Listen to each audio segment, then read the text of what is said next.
Looks like it's coming home this time. 6-2 against Iran.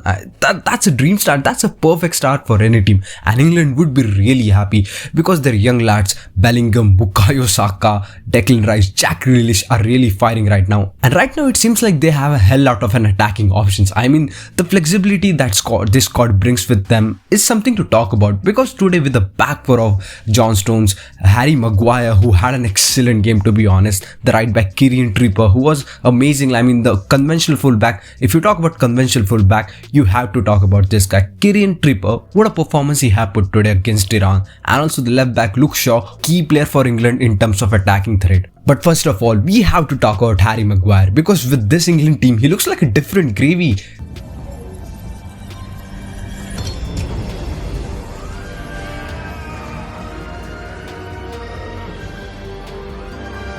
The aerial dominance he brings inside the box, plus the vision, the calmness he have on the is the reason why Southgate likes him a lot, and we all saw that. And that's the thing, like under right environment, we can see players like Harry Maguire playing on their best level. At Man United, there are some things that we shouldn't be talking about. That's a whole different thing. But under Gareth Southgate, who trusts him a lot, I think that gives another reason for Harry Maguire to step up his game.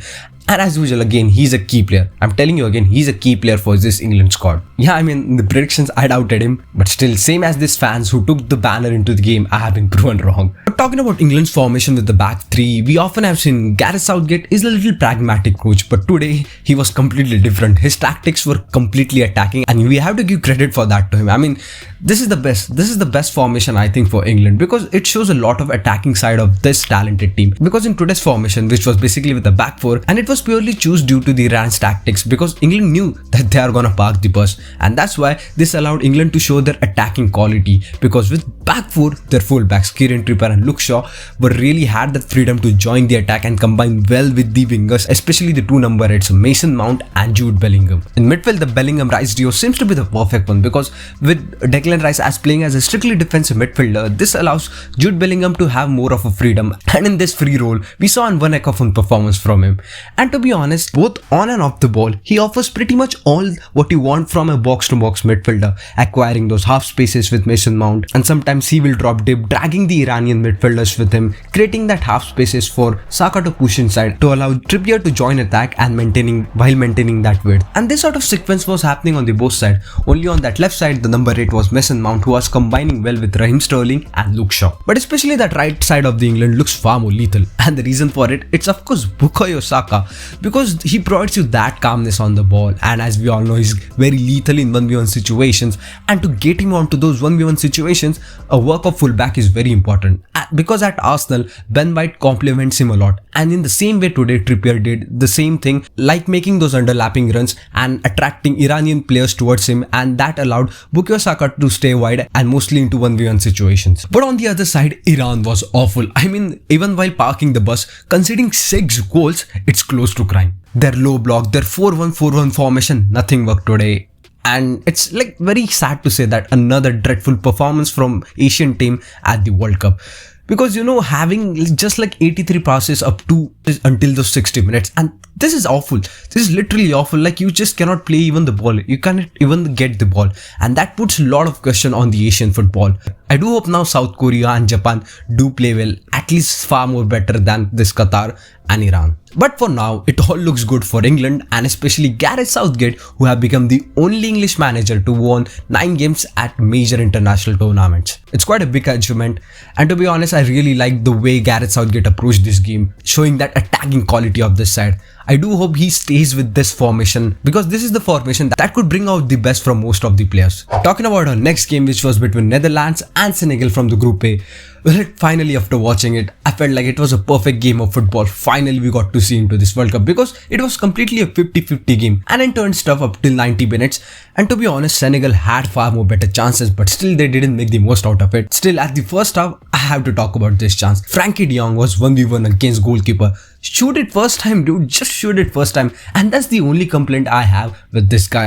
He does the same with Barcelona, but it's his brilliance. It's his brilliance that he gets into certain kind of position. But still, he had his redemption at the 80th minute, where he produced a perfect teasing cross inside the box, and Cody Gakpo Cody Gakpo, man, we have to talk about this kid who has been absolutely shattering records this season. He has right now more goals, assists, more than even Messi itself. So of course, the hype around him that has been made this season is literally real. I think it was a mistake of Edward Mendy, but still, you have to praise this kid, man.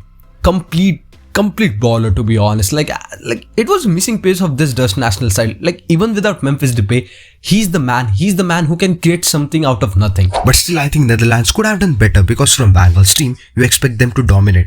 But certainly this wasn't the case today. Many players were looking uncomfortable today in their position, like De Ligt, who was mostly the second best against Qatar today, who absolutely put De Ligt to an alert mode. And De Ligt was really looking uncomfortable into that new wide centre back position.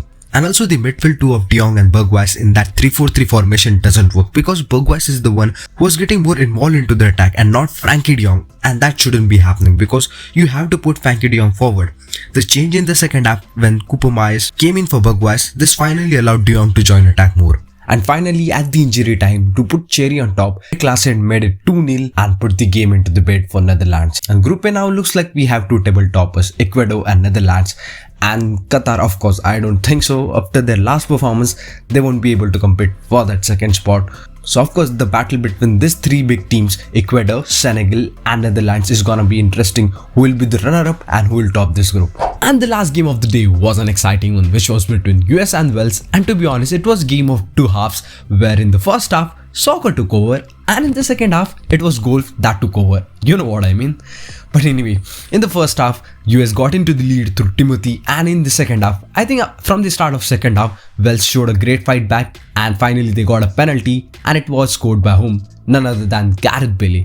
Gareth Bale, who had to be him. It had to be him, because for that goal, Welsh fans had to wait 64 years, and it had to be him. It had to be this guy, Gareth Bale, to step up and score such a crucial goal for Wales. But so far, the fight for that second spot in the Group B has been pretty exciting, and as I told you, it's gonna be between US and Wales. And looks like as I'm still rooting for USA, as I did in my prediction video. If you haven't watched it, do watch it, because most of the things are going in the same direction as I have predicted. If you haven't watched it, I'll put a link in the description box below. Do go and check it out. Anyway, the game ended as 1-1 all squares. It still felt like we are gonna see some late drama, but still it was all square at the Qatar. And yeah, I think it was a pretty good day at the office. I mean, finally feels like the World Cup has kick-started now. Anyway, that's it for today, guys. Thanks for watching the video. But before going, do watch my prediction video, because everything right now seems to be heading into the same direction as I predicted. Still, I'm not flexing it. Do check it out. I'll put a link in description box below. And as usual, I'll meet you soon with another new video. But before leaving this video, do make sure you like this video and subscribe to the channel if you are new on the channel. And as usual, I'll meet you soon with another new video. No, I'll meet you tomorrow itself, because tomorrow it's the game of Argentina versus Saudi Arabia. So yeah, see you tomorrow. Until that time, just enjoy the game.